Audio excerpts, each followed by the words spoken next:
बिस्मिल्लाहिर्रहमानिर्रहीम। अस्सलाम वालेकुम सेकंड स्टूडेंट।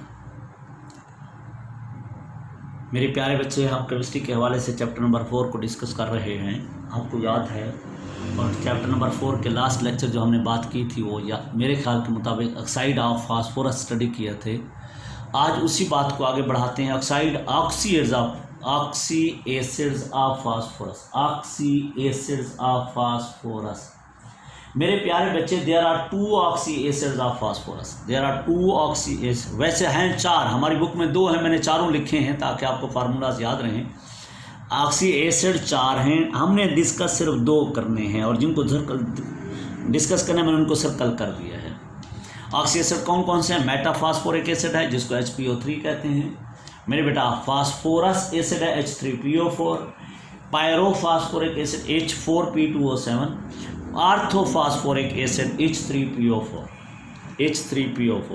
तो metaphosphoric acid, phosphorous acid, pyrophosphoric acid and orthophosphoric acid, these are the oxy acids of phosphorus. हमने सिर्फ डिस्कस करने हैं phosphorous acid and orthophosphorous acid. Orthophosphoric acid, orthophosphoric acid और phosphorous acid, ये हमने 2 बेटा डिस्कस करने हैं। अब उनमें गौर कीजिएगा। पहली बात करने लगा हूँ फास्फोरस एसिड की। फास्फोरस एसिड, आपको ये बातें समझ आ गई होंगी कि हम जैसा इनऑर्गेनिक केमिस्ट्री पढ़ रहे हैं तो सबसे पहले उस कंपाउंड की प्रिपरेशन, फिर उसकी प्रॉपर्टीज़, फिर उसके रिएक्शन स्टडी करते हैं। यही टर्म हमारी शुरू से अब खासतौर ये 5वें लेक्चर में जारी है। तो फास्फोरस एसिड को तैयार कैसे किया जाएगा? जब भी P2O3 की हाइड्रोलिसिस करेंगे, यानी वाटर में ऐड करेंगे कोल्ड वाटर के अंदर, तो P2O3 is converted into phosphorus acid. P2O3 is converted into phosphorus acid when react with the cold water. इसी तरह PCl3 when react on hydrolysis, PCl3 on hydrolysis give phosphorus acid and hydrochloric acid. तो मेरे प्यारे बच्चे, क्या कह दिया? हम लोग इसको तैयार कर सकते हैं P2O3 को कोल्ड वाटर से रिएक्ट करा के, या PCl3 के हाइड्रोलिसिस करा के फास्फोरस एसिड को तैयार किया जा सकता है। तो these are the 2 reaction which are use for the preparation of phosphorus acid. अगली बात है प्रॉपर्टीज़ की, कि phosphorus acid white crystalline solid है। वाइट क्रिस्टलाइन सॉलिड होता है जिसका melting point 73.6 degree centigrade. White crystalline solid with melting point 73.6 degree centigrade होता है। अब मेरे प्यारे बच्चे, अगली बात, रिएक्शंस ऑफ फास्फोरस एसिड। पहला रिएक्शंस क्या है? डिकम्पोज करेंगे। जब हम फास्फोरस एसिड को हीट करते हैं तो that is decompose to orthophosphoric acid and phosphine. याद रखिएगा, when orthophosphoric acid is heated it is decompose to orthophosphoric acid and phosphine. पहली बात। अब बहुत अच्छा शार्ट क्वेश्चन है, अच्छा शार्ट क्वेश्चन है कि it act as strong reducing agent. Act as strong reducing agent. Reducing agent किन को कहते हैं? मैं बार बार कहता हूँ, ऐसे सब्सटेंस जो ऑक्सीजन गेन कर लेते हैं। इसका मतलब यहाँ पे H3PO3 जो है, ये ऑक्सीजन अगर इसको मिल जाए तो ये H3PO4 बन जाता है। H3PO3 को ऑक्सीजन मिल जाए तो क्या बन जाएगा? तो इसका मतलब ये जो मैं सब्सटेंस इधर लिख रहा हूँ, these are use as a oxidising agent. का aqua solution of copper sulphate, hard aqua solution of copper sulphate क्या है बेटा? ऑक्सीडाइजिंग एजेंट है। अब सुनना, इधर से H2, इधर से SO4, ये बन जाएगा H2SO4। H2SO कॉपर फ्री हुआ, इधर से एक ऑक्सीजन बच गया, ऑक्सीजन इधर आ जाएगा H3PO4। तो ये oxidising agent, mild oxidising agent है। इसी तरह बेटा सिल्वर नाइट्रेट और अमोनियम हाइड्रोक्साइड है। अब सिल्वर नाइट्रेट के गौर से सुनना, ये कितने मोल यूज़ किए हमने? 2। अमोनियम नाइट्रेट के कितने मोल यूज़ किए हैं? 2।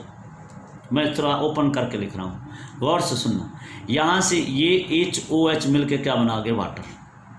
ये जो मैं इसका रिएक्शन बता रहा हूँ, जो ही वाटर बनेगा, ये मैंने लिख दिया वाटर, यहाँ पे ये वाटर मौजूद है।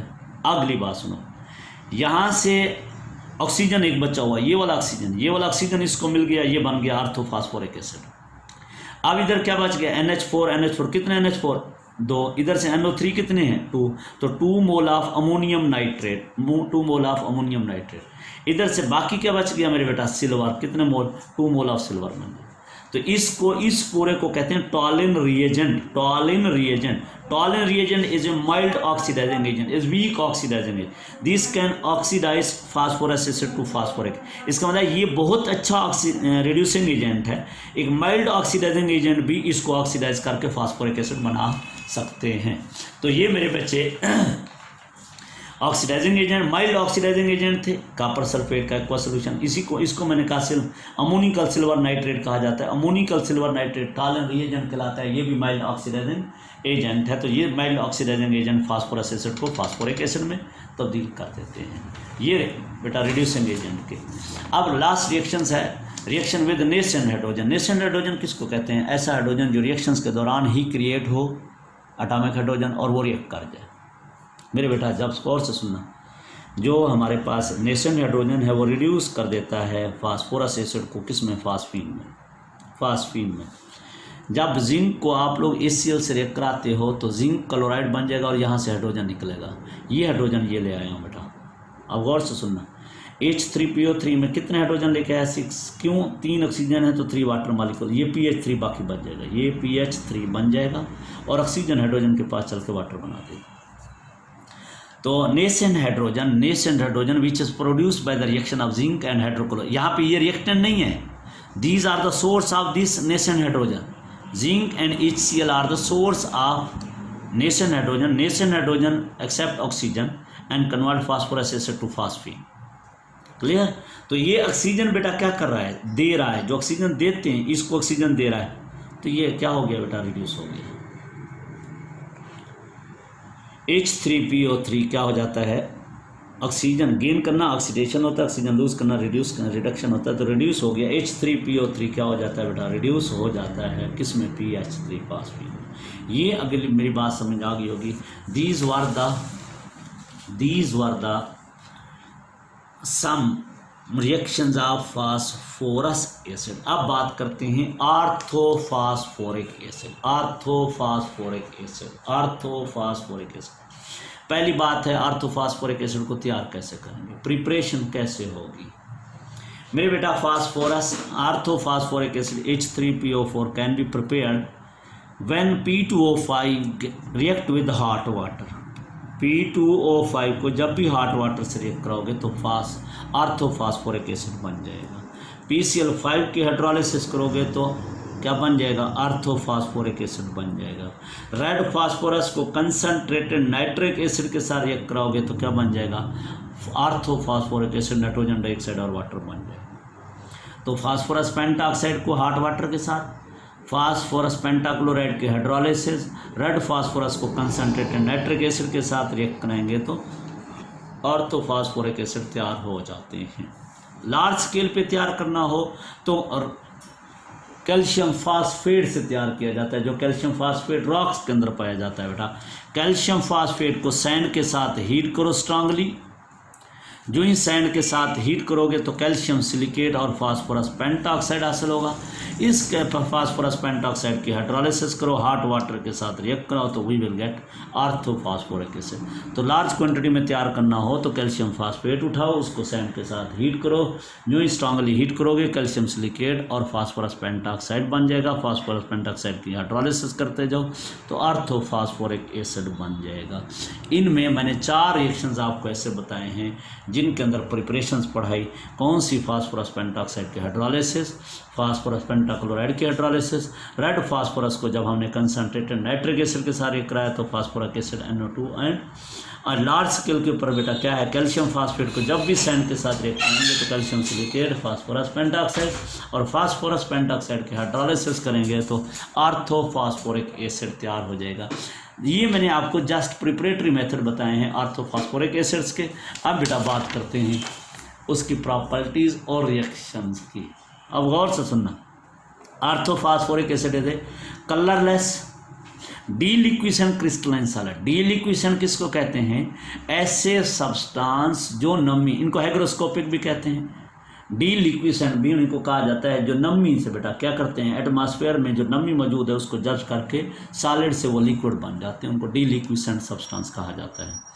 तो orthophosphoric acid is a colourless crystalline solid which is deliquescent with melting point 41 degree centigrade and it is soluble, healthy soluble in the water। अब मेरे प्यारे बच्चे अगली बात करते हैं ये प्रॉपर्टीज़ के साथ साथ रिएक्शंस की।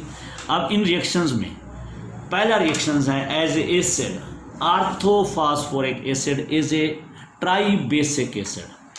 ट्राइबेसिक एसिड का मतलब क्या होता है मेरे बेटा, it can donate 3 hydrogen ion and can neutralise 3 hydroxyl ion. अब बेटा देखते हैं ट्राइबेसिक एसिड को तौर पे, लेकिन है ये वीक एसिड।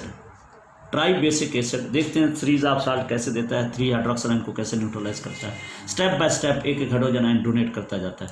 जब H3PO4 को NaOH से रिएक्ट कराओगे, सुनना आप, एसिड बेस का रिएक्शन हो रहा है, यहाँ से OH और यहाँ से HOH मिलकर वाटर बना देगा और H की जगह सोडियम आ जाएगा, तो ये बन जाएगा NaH2PO4 ये सोडियम हाइड्रोजन फास्फेट बन गया।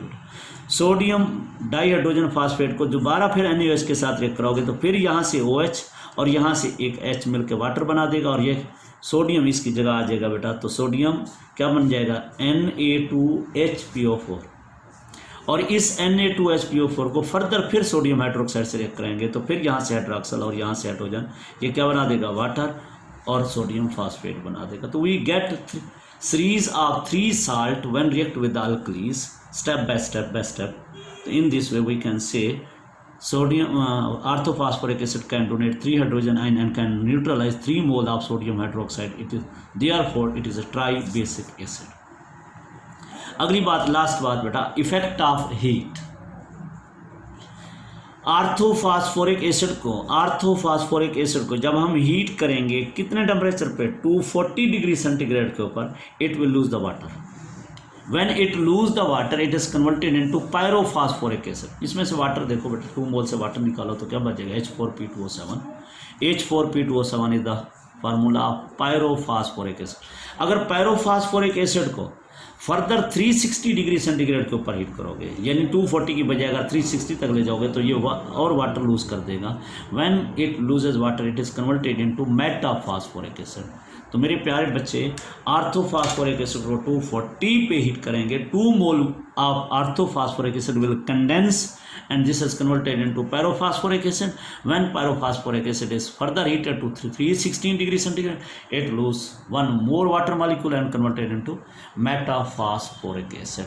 This was the effect of it। बहुत अच्छे शार्ट क्वेश्चन है, आपसे मेरे से कह सकता है justify orthophosphoric acid tribasic acid, तो ये 3 रिएक्शन लिखने पड़ेंगे। आपसे मेरे से कहता है discuss effect of heat on the orthophosphoric acid, तो आपको ये रिएक्शन जस्ट लिखना है, कोई थ्योरी लिखने की जरूरत ही नहीं है। अल्लाह हाफिज़।